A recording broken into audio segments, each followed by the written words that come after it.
Pues buenas tardes, seguimos en esta séptima edición del Congreso de Cardioalianza, del Congreso de los Pacientes en España. Saludamos también a los pacientes y a los compañeros que nos siguen desde Latinoamérica, que nos han comentado de la organización, que tenemos también muchas personas inscritas desde allí. Hoy estamos casi 1000 personas en este congreso, o sea que es un momento también importante para todos. Seguimos hablando de síndrome coronario agudo. Están en la mesa el doctor Gómez y el doctor Peña, que se quedan con nosotros, y permítanme que presente a los otros tres componentes de la mesa. Tenemos debajo mío al doctor Manuel Vida, gerente del Hospital Universitario Torre de Cárdenas en Almería. Buenas tardes, doctor. Hola, buenas tardes. Buenas tardes. A su lado, justo el doctor Alberto Calderón, médico de primaria en Alcorcón, miembro de la SEMERGEN, de la Sociedad Española de Médicos de Atención Primaria. Buenas tardes también, Alberto. Buenas tardes. Buenas tardes. Y como no, también pues tenemos que contar con un paciente en la mesa, porque siempre los pacientes tienen mucho que decir y deben participar en el debate junto con los profesionales sanitarios. En este sentido nos acompaña Tomás Fajardo, que es paciente y también es un representante de las asociaciones de pacientes desde hace mucho tiempo. Buenas tardes, Tomás. Ponte el micro, que creo que lo tienes apagado. Sí, hola, buenas tardes, ¿qué tal? Muy bien, pues ahora sí. Nos quedan media horita, más o menos, yo creo que bastante tiempo para hablar. Vamos a aprovechar para seguir hablando sobre cómo mejorar la atención, el seguimiento, lo que llamamos también los resultados en salud del síndrome coronario agudo para las personas que nos siguen, por facilitarlo. Hablamos de infarto principalmente y al final hablamos de prevención. Yo insisto porque venimos toda la tarde hablando de este concepto. El doctor Fuster lo centraba mucho más en esa importancia de la prevención antes de que ocurra el evento cardiovascular, la prevención primaria. Queremos centrar el debate de esta tarde cuando ya hemos tenido un evento, un infarto, lo que se llama la prevención secundaria, porque básicamente las personas que hoy nos siguen ya son pacientes, muchos de ellos que han sufrido un evento. Por lo tanto, nos dirigimos también a ellos, ¿no? Sí que es verdad que cómo reducimos ese riesgo cardiovascular que estamos hablando durante toda la tarde, ¿no? Y desde Cardioalianza, que hace poquito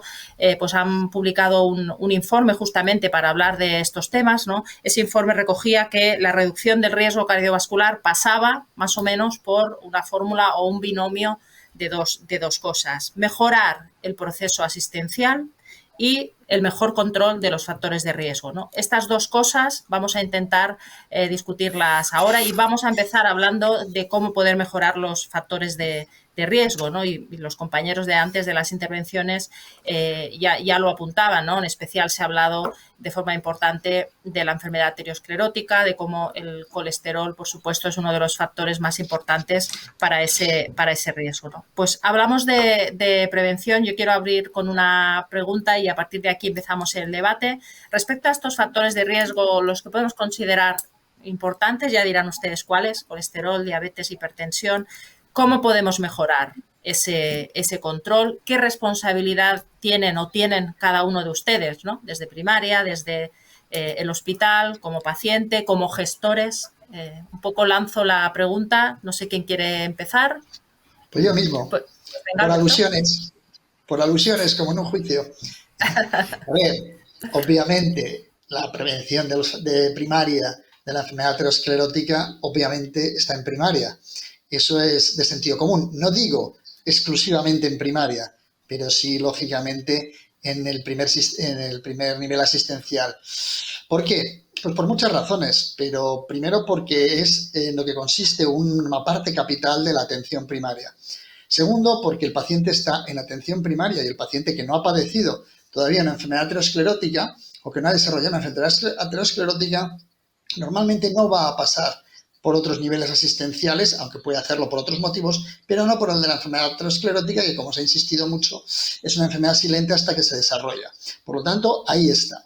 Los factores de riesgo a tratar, los clásicos, es decir, podemos hablar de otros muchos factores de riesgo, del riesgo residual, de otra serie de factores, pero hay que tratar los factores comunes. Hay que hacer las cosas lo más sencillas posibles y, por lo tanto, hay que tratar hipertensión, hay que tratar diabetes, hay que tratar dislipemia, hay que tratar tabaco y hay que tratar un estilo de vida saludable.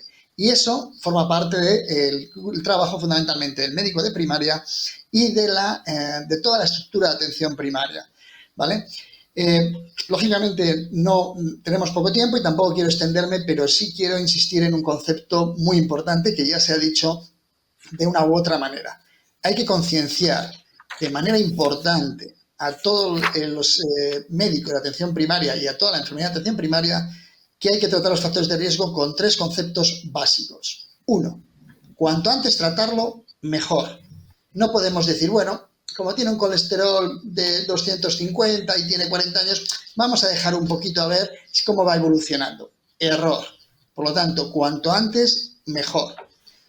En segundo lugar, segundo concepto, cuanto más intensamente, mejor. Evidentemente, hay que balancear el beneficio-riesgo, pero siempre que mantengamos un riesgo razonable desde el punto de vista de los efectos adversos del tratamiento farmacológico, de los cambios en el estilo de vida. Cuanto más intenso sea el tratamiento, más eficaz será. Evidentemente hay que tener cierto cuidado porque tampoco se trata de intensificar, por ejemplo, el tratamiento de la hipertensión y provocar efectos adversos. Pero, por ejemplo, para el caso del colesterol, que no se ha demostrado hasta el momento que reducir demasiado el colesterol sea perjudicial, eso es un buen paradigma que debemos de transmitir. Y, finalmente, no solo cuanto antes mejor, no solo cuanto más intenso mejor, sino también con las mejores herramientas terapéuticas que dispongamos también. Y, por ejemplo, en este caso, y no me voy a extender más para ser breve, hay que tener muy en cuenta, tanto en la diabetes, tanto en la hipertensión y tanto en la dislipemia, el tratamiento combinado. Es decir, atacar las enfermedades por las diferentes vías fisiopatológicas que las ocasionan. Perfecto, gracias Alberto por abrir con tan interesante debate. Sí, me gustaría, Tomás, por poner la otra parte, si me permiten los demás, de responsabilidad, ¿no? Los pacientes que, una vez que tenemos que ya hemos pasado por un infarto, como es tu caso, además, ¿no? ¿Qué responsabilidad también como representante de los pacientes puedes transmitir? ¿Qué podéis hacer? A ver, los pacientes sobre todo lo que queremos es tener información. Yo creo que estamos cada vez más empoderados en este sentido y nos gusta estar empoderados. Lo que encontramos a faltar mucho en la gente que nos viene a las asociaciones que han tenido un segundo infarto al cabo de 6, 7 años, al cabo de un tiempo, es la cara de sorpresa que tienen. Es decir, nadie me había dicho que esto me podía volver a pasar. Yo pensaba que tomando la medicación me hacían revisiones, ahora últimamente me hacían revisiones cada año y yo pensaba que esto ya estaba, ¿no? Yo creo que se ha de insistir más, sobre todo, sobre el concepto de enfermedad crónica, es decir, el paciente que ha tenido un infarto pasa a ser un enfermo crónico, o sea, no se ha curado, no tiene la alta médica, puede tener la alta para volver a trabajar si está en edad de trabajar, pero sobre todo ha de tener la información de que esto le puede volver a pasar muy fácilmente, como le pasa a mucha gente, ¿no? Por eso, que supongo entraremos luego en el tema de la rehabilitación cardíaca, es muy importante, no solamente por el tema de la rehabilitación física, pero también por la rehabilitación psíquica, como apuntaba el doctor Peña antes, ¿no? Pero sobre todo, yo creo que lo básico es que estén muy informados de que a partir de ahora, cuando han tenido un primer infarto, esto no se ha acabado. O sea, esto puede volver a pasar y de hecho pasa, y a mí me pasó y a mucha gente le está pasando. Perfecto, o sea, la información como uno de los puntos clave desde el punto de vista de los pacientes. No sé si los demás, doctor Vida, también desde el punto de vista de la gestión. Bueno, yo adelanto primero mi agradecimiento por haberme invitado a este congreso con tantos participantes. También tengo que decir que estoy muy feliz de poder estar escuchando cuestiones clínicas porque aunque soy gerente del Hospital Torre Cárdenas hasta hace 2 años, me dedicaba a la cardiología y exactamente a la cardiología intervencionista. Entonces, es volver a tratar con la disciplina que más me ha gustado, ¿vale? Bueno, me han encantado las ponencias del doctor Fuster, el doctor Gómez, el doctor Peña, el doctor Calderón, sus apreciaciones magníficas, y nuestro compañero también Tomás Fajardo, y Cuando nos retraemos a mi actividad como cardiólogo, fijaros que te llamaban para un infarto, una angioplastia primaria, llegaba, el paciente estaba mal, le abrían la arteria y te volvía a quitarte el pijama y decía, bueno, lo he curado, pero no es así, ni muchísimo menos. Era una sensación que nosotros la sentimos, pero por suerte también hacíamos todos un día de consulta externa con pacientes. Y en ese momento se hacía una labor tan importante o más como de la mesa de hemodinámica. ¿Cómo? Pues lo que estamos hablando todos. Y entre lo que estamos hablando, fundamentalmente, la información y la educación al enfermo y a los familiares que le rodean, para que podamos abarcar también lo que es la prevención primaria antes de que ocurra el infarto. La enfermedad, como dice el doctor Fuster, viene de atrás, hay que hacerse unos controles adecuados, hay que estar muy encima del paciente, de la persona, porque hay gente a la que le dicen una vez una cosa y la hace, pero hay gente a la que hay que decirlo muchas veces. Entonces, este tipo de foros son súper interesantes para adoctrinar, no, para convencer a las personas que se tienen que cuidar. Y una vez que tiene el infarto, pues si no ha tenido la mala suerte, como ha dicho el doctor Peña, de que haya fallecido, es un momento muy importante para incidir en la prevención secundaria, porque ahí tal vez la eficacia de cada gesto es todavía mayor que la eficacia que tenga antes de haber tenido un infarto. Y el control es multidisciplinar, evidentemente. Yo creo que médico de cabecera, cardiólogo y rehabilitación tiene que hacer un triángulo para que el paciente salga adelante con unas condiciones de conocimiento y de ruta a seguir totalmente claras y perfectas. Y finalmente, pues irá a las manos del doctor de cabecera, su médico de cabecera, que le intentará ir manteniendo unos controles, un tratamiento adecuado y sobre todo unas pautas de vida saludable, porque es que todo el mundo lo sabemos, pero hay que volverlo a repetir. El porcentaje de prevención que se consigue haciendo lo que se le dice por parte de los médicos, por parte de la sociedad, por parte de estos foros, es enorme. Y aunque de un día a otro creas que no has conseguido nada, pero sí has conseguido si cada día te cuidas y haces lo que dicen tus médicos. Perfecto. Hemos dado antes un dato también, bueno, relacionado también, y nos están llegando preguntas que luego trasladaré relacionadas un poco también con la pandemia, ¿no? La pandemia ha hecho aumentar de alguna manera la mortalidad por infarto en el hospital, aproximadamente en un 50%, ¿no? Unos datos que se habían publicado. Claro, esto leído así, claro, pensamos, aquí hay algo que está pasando, que seguramente pues los pacientes han llegado tarde, no hemos sido capaces de atender bien la situación, pero yo lanzo una pregunta, ¿no? Esto están viendo ya, doctor Gómez, doctor Peña o quien quiera, estamos viendo un empeoramiento en ese sentido de cómo llegan los pacientes. Estamos viendo ya un empeoramiento de la situación general de salud de los pacientes las que normalmente tienen un seguimiento. Si esto se está viendo ya, ¿cómo podemos actuar? Porque, claro, hemos de ser capaces de adelantarnos quizá a que esa curva de empeoramiento o de mortalidad pueda crecer. Sí, no, yo creo que ahora más o menos lo que estamos viendo en las unidades de rehabilitación cardíaca y en las unidades de insuficiencia cardíaca, que son principalmente pues los dos focos de seguimiento de este tipo de pacientes, yo creo que a día de hoy, ahora mismo en este momento, pues se empieza a parecer bastante a lo que es, digamos, el perfil tipo o el perfil de enfermo prepandemia.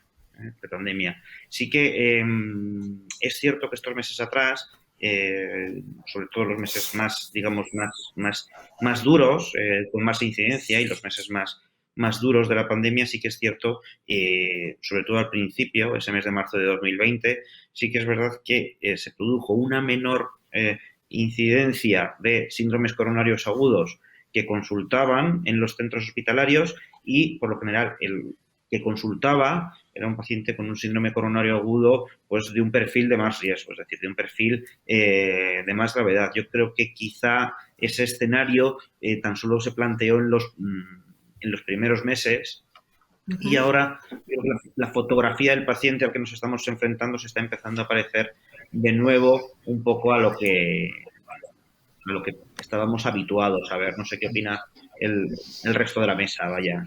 Sí. Doctor Peña, Sí, por ejemplo. Yo estoy totalmente de acuerdo, ¿no? Yo creo que lo que tenemos que asegurar rápidamente es la accesibilidad y la presencialidad, ¿no? Es decir, en el sentido de que tenemos que ser servicios abiertos y durante meses atrás la accesibilidad a nosotros ha habido barreras de accesibilidad, ¿no? Tendremos que abrir rápidamente que el paciente pueda, cualquier duda, cualquier dolor, sin miedo, pueda consultarlo con el médico de atención primaria y idealmente muchas veces que pueda consultarlo de forma presencial, ¿no? Es decir, porque muchas veces presencialmente dolores iniciales que son turbios no se valoran igual por teléfono que de forma presencial. El teléfono puede estar bárbaro pues para dar el resultado de una analítica y no tener que desplazar al paciente, ¿no? Pero yo creo que el camino que debemos de acelerar es esa vuelta al nivel de acceso y de servicio que teníamos antes de la pandemia, ¿no? Yo creo que el paciente ahora ya ha perdido un poco ese miedo a venir a vernos también y tenemos que acelerar esto cuanto antes, ¿no? Porque ha habido pacientes que han pasado los infartos en su casa. Sin duda, la pandemia seguramente ha implantado una atención no presencial, lo ha implantado de manera forzosa, de alguna manera. La pregunta es, ¿esto va a quedarse? En el caso del seguimiento, que estamos hablando del seguimiento de pacientes que han sufrido un infarto, ¿cuál sería ese modelo de atención ideal, ¿no? ¿Qué podemos permitir, entre comillas, que sea una atención telemática y qué es lo que necesariamente necesitamos que sea una atención presencial? Creo que, Sí. que la atención telemática ha venido para quedarse, pero hay que estudiarla muy en profundidad y evitar que eso perjudique a una sola persona que esté siendo atendida de esa manera. Durante la pandemia, lo que acabamos de hablar es totalmente cierto. Es curioso que los hemodinamistas que estaban de guardia localizados para los infartos, para el código de infarto, pues comentaban que era increíble que guardias más buenas tenían porque no había llamadas. Había semanas que no había una llamada y el número de infartos debía ser el mismo, con lo cual eso justifica pues que los que vinieran estaban mucho peor. Y otro parámetro que es fundamental es el número total de urgencias del hospital.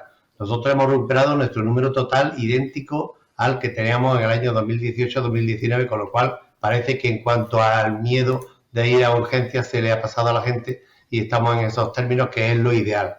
Y en cuanto a la medicina telemática se va a quedar porque hay verdaderos enfermos que no tienen que ser derivados porque el médico de cabecera pues tenga una incertidumbre que puede resolver con una llamada del propio médico al cardiólogo en primer lugar.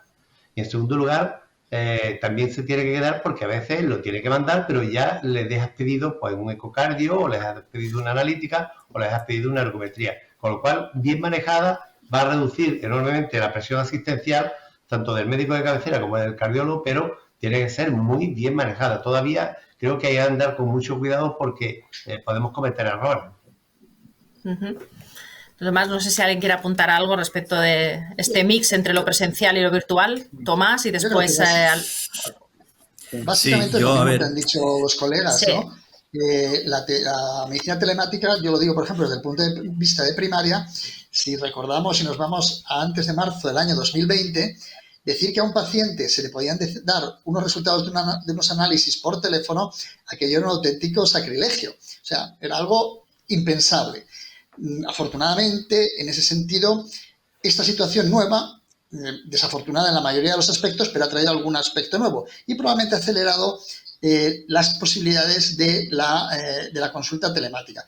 Pero evidentemente hay dos aspectos. Como ha dicho el paciente, el síndrome coronario agudo, el síndrome coronario en general, y como ya lo han manifestado últimamente las guías, es dinámico. Es decir, un paciente que ha tenido un síndrome coronario agudo puede quedarse siendo un síndrome coronario crónico perfectamente y a lo mejor vivir muchos años. Por lo tanto, es una situación dinámica, no es únicamente exclusiva. Segundo punto.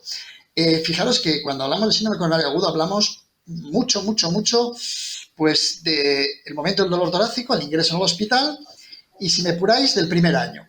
Pero descartamos hasta que pasa el síndrome coronario agudo y descartamos lo que pasa a partir del primer año, que si el paciente está medianamente bien, pues anda pululando por ahí, probablemente en tierra de nadie, y eso también puede ser responsable o corresponsabilidad de atención primaria, porque muchas de las eficacias de los resultados de una angioplastia van a depender de que se controlen posteriormente los factores de riesgo y posteriormente el estilo de vida. Y la mayor parte de los resultados son al primer año. Pero ¿qué pasa después del primer año si el paciente está medianamente bien? Sigue con su estilo de vida, sigue teniendo adherencia, eso es básico, y en primaria, ¿cómo medir la adherencia? Es una parte fundamental de la atención primaria, así como mantener los estilos de vida. Y finalmente, respecto a la pregunta de la telemedicina, yo creo que, como bien ha dicho el doctor Manuel Vida, pues ha venido para quedarse, es muy importante, pero ojo, porque todavía tenemos que ajustar, y todo paciente crónico debe tener una atención mixta, presencial y telemática, pero evidentemente la presencial debe de predominar en todo paciente crónico, sea un síndrome coronario agudo, sea una artritis reumatoide o sea un reflujo gastroesofágico. O sea, no podemos decir, no, ahora todo telemático. No, cuidado. La presencialidad es importante, pero debemos de ir encajando bien las posibilidades que da la medicina telemática. Perfecto. Tomás, por favor. Sí, a ver, yo quería decir que en los enfermos crónicos, por lo que se refiere a los enfermos que tenemos síndrome coronario agudo, la telemedicina la observamos como algo que evidentemente ha llegado para quedarse, pero como una optimización de recursos. Todos sabemos que los recursos no son ilimitados y se han de gestionar bien, evidentemente, y bueno, seguro que la telemedicina ha traído que estos recursos se puedan gestionar de otra manera, por ejemplo, con atención a los enfermos de COVID, que es algo nuevo que tenemos ahora. Pero sí que esto no ha supuesto una mejora asistencial para los pacientes. O sea, no ha sido, por decirlo de alguna manera, un logro para los enfermos crónicos, como podía haber sido, por ejemplo, el código infarto en su momento, que supuso una mejora en la atención y en los plazos de estabilización de un enfermo que tenía, pues, un infarto, sino que ha sido más como digo, una optimización de los recursos, ¿no? Y que los perjudicados, por decirlo de alguna manera, hemos sido los enfermos crónicos, ¿no? Que nos sentimos un poco como que si estuviéramos en una segunda división ahora, ¿no? Se ha apuntado aquí muy bien que, evidentemente, pues si se sabe utilizar bien, como por ejemplo, pues comentar el resultado de una analítica por teléfono, pues está muy bien, pero que no la visita periódica, que bueno, al cabo de un tiempo, pues puede ser cada 6 meses o cada 8 meses, estás bien y ya está. Porque la visita presencial, que duda cabe, que te da pie a comentar pues más cosas que a lo mejor no tienen importancia o crees que tienen poca importancia, pero que en ese momento que estás delante del cardiólogo o delante del médico de atención primaria, pues se lo comentas de pasada. Por teléfono esas cosas no las hacen, ¿no? Yo creo que ha llegado para quedarse, eso está claro, pero sobre todo pediría que se gestione bien en ese sentido, ¿no? Que los pacientes, que no pase un poco lo que pasó el año pasado, que la gente pues no iba por temor, por lo que había de COVID y tal, pero que no tengamos esa sensación de que hemos quedado un poco apartados ahí. Está muy bien, gracias, Tomás. Vamos a cambiar de tema para hablar en este rato que nos queda de la rehabilitación cardíaca. Ya se ha tratado aquí. El doctor Peña, además, nos ha presentado su caso. Yo aquí quería lanzar una pregunta general, ¿no? Porque no sé si tenemos este dato que lo podemos dar, pero podemos decir que todos los hospitales disponen de un programa de rehabilitación cardíaca hoy en día. Lo deberían tener. ¿Por qué no lo tienen? Yo creo que esto sí que, porque nos llegan preguntas también de pacientes, me gustaría poder aclarar también este aspecto.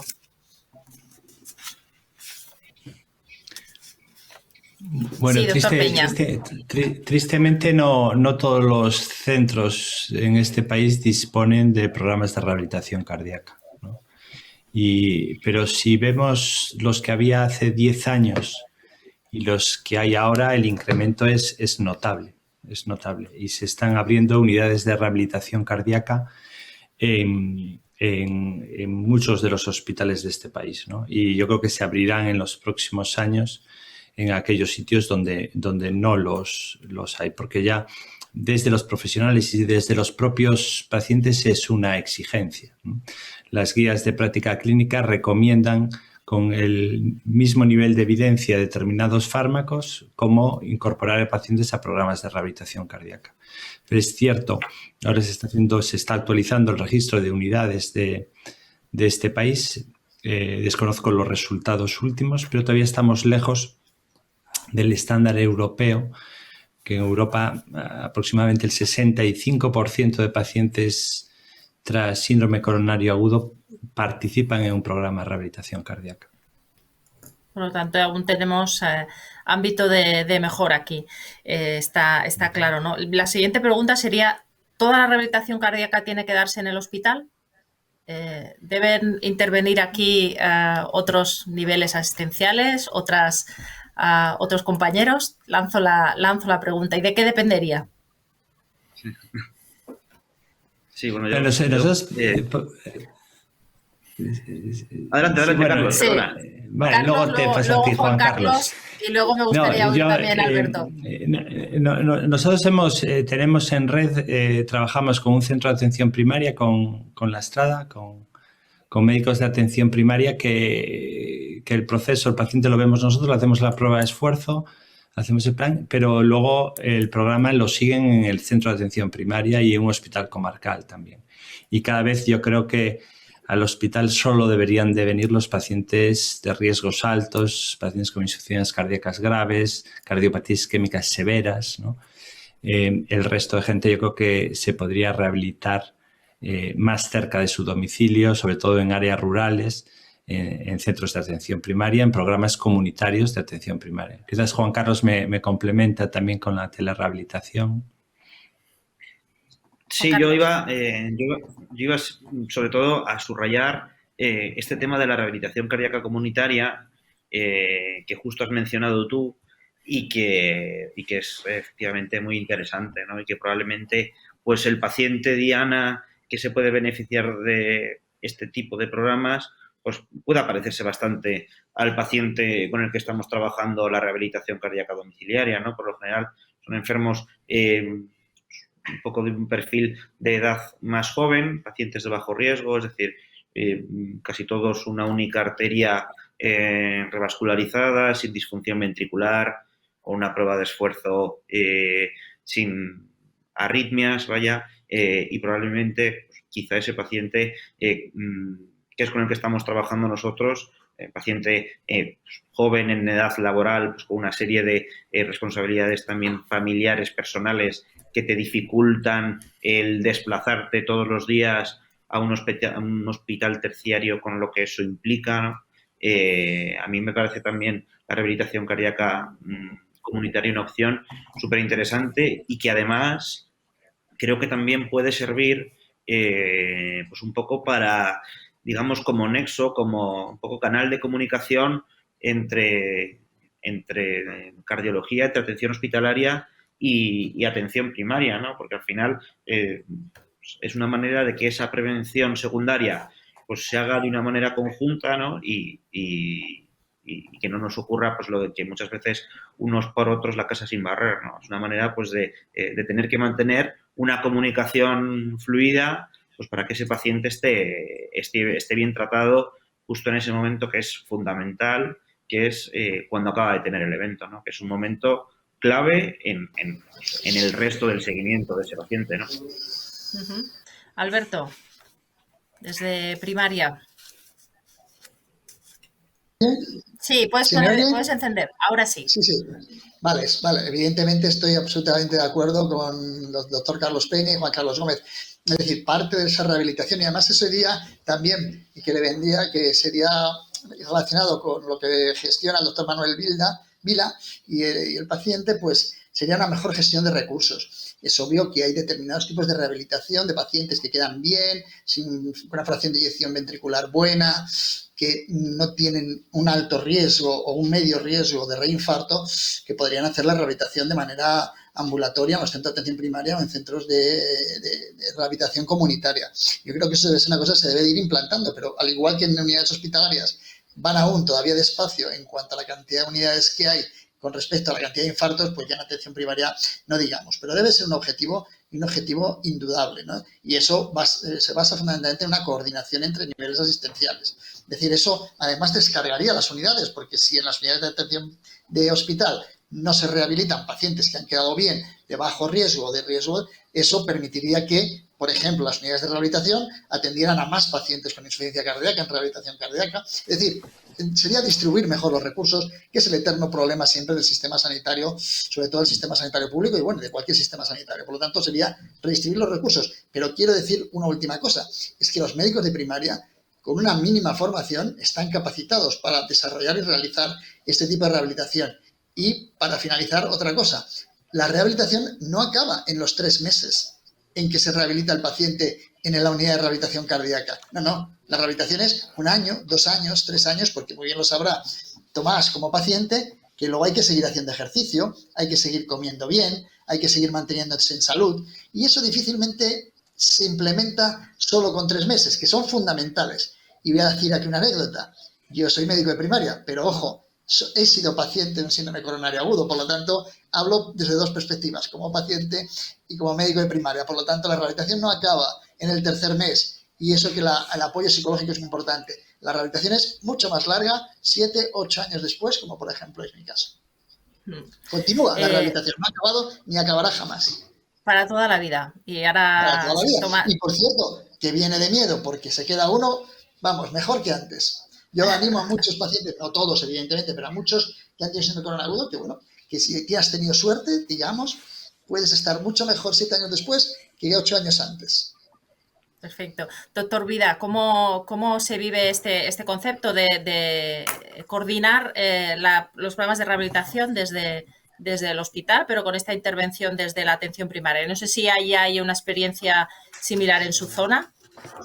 En Torrecárdenas, pues sí hay rehabilitación cardíaca, pero una rehabilitación cardíaca que dista muchísimo de lo que queremos para rehabilitación cardíaca real, por cuanto al número de pacientes, porcentaje de pacientes que acceden a la misma, por cuanto en qué condiciones se lleva a cabo, que debe ser complementada con psicólogos, con nutricionistas, con fisioterapeutas, con todo lo que haga falta. Y nosotros tenemos intención, la pandemia nos ha ralentizado a esto y a otras muchas cosas, pero tenemos intención de hacer una rehabilitación cardíaca al máximo nivel y hacerla conjuntamente con primaria, hacerla conjuntamente incluso con las asociaciones de pacientes, que tenemos aquí una asociación de pacientes, se llama ENCOAL, Asociación de Pacientes de Almería y Provincia, que tiene su gimnasio y tiene su capacidad para seguir con la rehabilitación, no los primeros 3 meses, como decía nuestro compañero Alberto, sino pues, toda la vida, siendo miembro de la asociación y con charlas instructivas y con experiencias compartidas, ¿no? Entonces, nosotros estamos inmersos en eso. De hecho, tenemos un gimnasio en obra, entre otras muchísimas obras que hemos estado haciendo, y cuando la terminemos haremos lo que tenemos que hacer, una rehabilitación, como seguramente el doctor Peña hace, que seguramente es envidiable.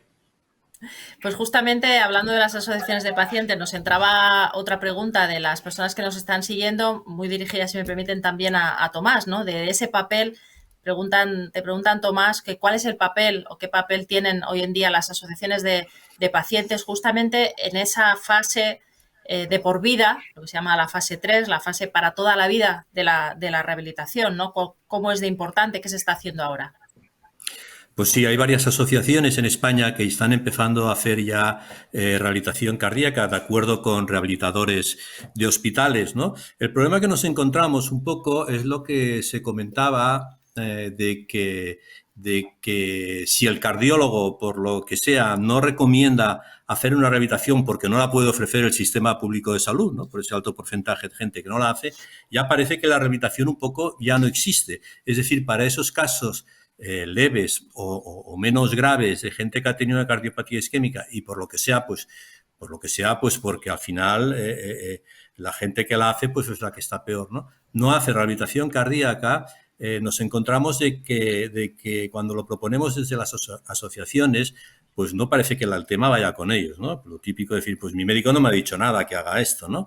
Bueno, me ha dicho que camine, que haga ejercicio físico, pero no me ha dicho concretamente esto. Y la importancia que tiene, como se ha apuntado aquí, lo ha apuntado el doctor Peña y el doctor Gómez, que la rehabilitación cardíaca no solamente es el ejercicio físico, sino que también es estar con un profesional, con un dietista, con apoyo psicológico, que es tanto o más importante que el ejercicio físico, ¿no? Y esto, bueno, se está empezando a hacer cada vez más en las asociaciones de pacientes, en coordinación, sobre todo en poblaciones pequeñas, con ayuntamientos, con gimnasios también se está haciendo cosas, pero a la gente le cuesta mucho hacerlo, tal vez porque la información se habla más en las asociaciones de pacientes de rehabilitación cardíaca que no por parte del profesional sanitario que ha tenido aquella persona. Seguramente porque no será el caso más grave, ¿no? Porque si es el caso más grave, pues lo estará haciendo a través de un hospital. Pero yo aquí apuntaría un poco a que los médicos confíen un poco más en nosotros, y al final, si el sistema de salud no puede ofrecer la rehabilitación a todo el mundo, por lo menos que sepa que hay asociaciones que lo estamos ofreciendo. Lanzo, por si alguien de la mesa quiere complementar, no sé qué os parece esta integración de las asociaciones de pacientes en esas redes comunitarias que estábamos hablando de la rehabilitación. Claro, lo importante es hacer, es no dejar de hacer, ¿no? Es decir, la Asociación Española contra el Cáncer tiene programas de rehabilitación en pacientes con cáncer que también han demostrado beneficio y que en la mayoría de hospitales públicos no se ofrecen. Lo importante es hacerlos, es decir, y aunque uno no tenga todos los recursos de psicólogo, o sea, no dejar de hacer un programa por no tener psicólogo, o no dejar de hacer un programa por tener un gimnasio pequeño o no tenerlo, pues se hace en la calle. Es decir, hay que hacer. Y quien lo haga, siempre y cuando se mantengan unos estándares, por supuesto, pues de calidad, control, como un servicio asistencial, es lo de menos. Lo importante es hacerlo. Yo creo que se hagan, y cada vez hay más, y cada vez hay más centros donde uno puede encontrar colaboración y que se pueden establecer redes, ¿no? Donde uno, cuando acaba un programa fase 2, puede ir a un programa con una asociación de pacientes fase 3 y mantener y tener contacto con la asociación y también ser cualquier duda, cualquier cosa que el paciente pueda retornar al programa, ¿no? Yo creo mucho en las redes y en gente buscando el mismo objetivo, ¿no? Independientemente del quién y el dónde. Perfecto. Estamos cerrando. Doy la oportunidad por si alguien quiere hacer algún apunte más. Todo dicho, perfecto. Pues me quedo con algo que además creo que, Carlos, lo apuntabas tú y me lo he notado porque coincidía. Hablabas de la motivación, creo, en tu presentación, y justo el doctor Fusté comentaba también los humanos necesitamos motivación. O sea que yo creo que hay que seguir motivando a los pacientes y Tomás aquí es un buen ejemplo a que deben pues empoderarse y ser altamente partícipes de cuidar de su salud. O sea que lo vamos a dejar aquí. Muchas gracias a todos por vuestra participación. Ha sido un placer. Saludamos a todas las personas que nos están viendo. Acabamos aquí la sesión de esta tarde, pero les emplazo mañana a las 4. Seguimos con el congreso para hablar de cardiopatía congénita, para hablar de atención telemática y para hablar de insuficiencia cardíaca. O sea que hasta aquí, hasta mañana y buenas tardes.